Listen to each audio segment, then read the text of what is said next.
Welcome to Kenton's videos. Enjoy the video. You start by preparing. Make a quick backup and ensure you have the new logo files ready in the correct dimensions.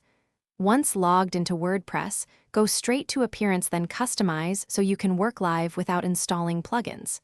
Navigate to Site Identity or the header panel, themes name that differently, and select the logo upload control. This is the first actionable step. Choose your image, and make sure the file type is PNG or SVG if transparency is needed. Then proceed. Once the upload dialog is open, either drag your new logo into Media Library or pick an existing file. You can replace it immediately. After choosing the image, set the display width and check for Retina support by uploading a 2x version if needed, and choose alignment, left, center, or right, so your header layout stays balanced.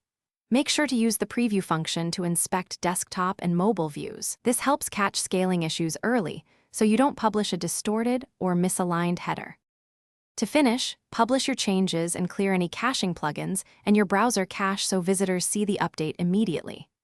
Once done, validate responsive behavior by resizing the window and testing on a phone or tablet.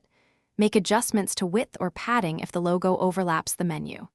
If the logo doesn't appear or looks wrong, check theme-specific header settings, disable conflicting plugins, or restore your backup. A key troubleshooting tip: clear server and CDN caches before assuming the change failed. Thanks for watching. Consider subscribing if we helped you.